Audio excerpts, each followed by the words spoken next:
I tried ditching Google on my phone for 2 years, after ending up stranded in China with $1 left by the time I got back to the airport.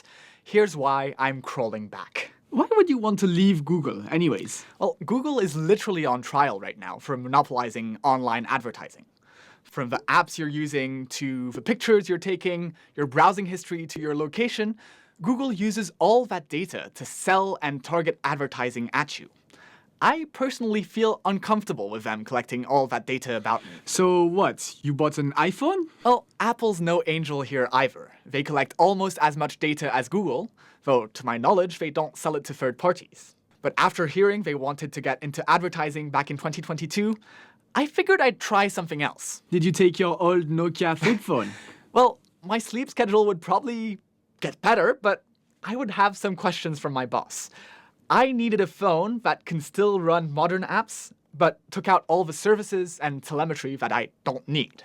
In comes Calyx OS. Well, Calyx OS replaces your phone's entire operating system. Essentially, imagine that it's a stripped-out skeleton of Android that swapped out all of Google's services for privacy-friendly alternatives from Mozilla and others. Interesting. So I could be able to do this on my phone as well? Actually, no. That's the catch. It turns out that you can only do this on certain phones, and Google's own Pixel phones are the main option for most people. Besides, it's not exactly user-friendly to set up. You have to be a bit tech-savvy, and it involves some steps that might scare off the average user. Okay, but if it's so much better, why do they make it so difficult to set it up? Well, the phone makers are incentivized to keep you using the software that they developed. And they would also argue that there are some security concerns with allowing the phone your mom's using to run software that they don't control. All right, that's fair enough. But once you got it all set up, how did it go? Well, I was pretty stoked at the start. I got to decide how apps are allowed to interact with the Android system, a firewall to block apps from the internet without them knowing about it. Besides, there were lots of privacy toggles that I was able to play around with. Is that fun? Yeah, this is the reason that I got into tech, discovering new apps to replace the ones that I used to use, and feeling like I'm part of a community of people who take this seriously. All felt great, but admittedly, after spending 2 whole days setting up my new phone, instead of working, I was a lot more conflicted about my choice. Ooh, so you had some regrets. Not having access to Google Pay, I found myself struggling to pay for things when I forgot my wallet, which happens often, and that's not all. I need to access banking and government apps. Most of these apps either don't work or half work.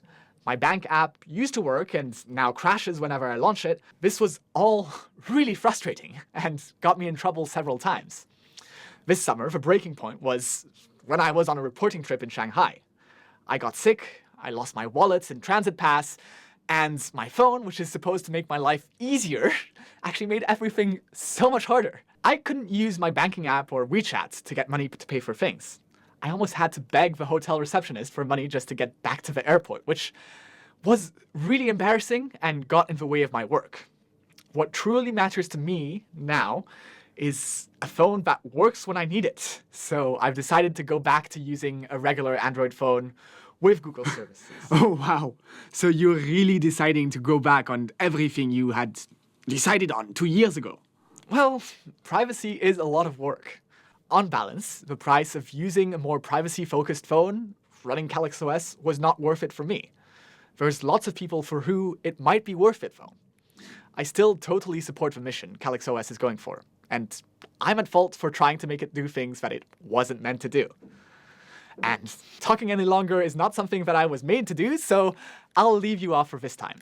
Fun fact, making custom ROMs is how Xiaomi got started, and we've got a video about how they just became the #2 phone maker in the world coming up soon.